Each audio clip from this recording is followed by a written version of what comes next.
తాజా 30 నంద్యాలలో గెలుపు ఓటములను నిర్దేశించేది ముస్లిం ఓటర్లే. వారిని ప్రసన్నం చేసుకోవడానికి రెండు పార్టీలు చాలా ప్రయత్నాలు చేస్తున్నాయి. చంద్రబాబు అధికారం ద్వారా ముస్లింలకు చేరువ కావాలని ప్రయత్నిస్తున్నారు. పక్కా ఇల్లు లాంటి పథకాలతో ఆకట్టుకునే ప్రయత్నం చేస్తున్నారు.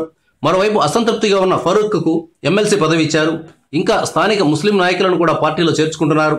తాజాగా నంద్యాలలో ముస్లిం సామాజిక వర్గంలో పెద్దాయనగా పేరుగాంచిన డాక్టర్ ఎస్ ఇంతియాజ్ అహ్మద్ను టీడీపీలో చేర్చుకున్నారు. ఈయన ది నేషనల్ ఎడ్యుకేషనల్ ఇన్స్టిట్యూట్ను నడుపుతున్నారు. నంద్యాలతో పాటు కర్నూలు జిల్లాలో కూడా ఆయనకు పేరు ప్రతిష్టలున్నాయి.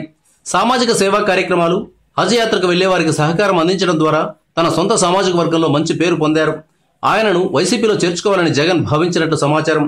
వచ్చే ఏడాది ఒకే ఒక ఎమ్మెల్సీ వైసీపీకి వస్తుందని, దాన్ని ఇంతియాజ్ అహ్మద్కి ఇస్తామని చెప్పినా ఆయన టీడీపీ వైపే మొగ్గారు.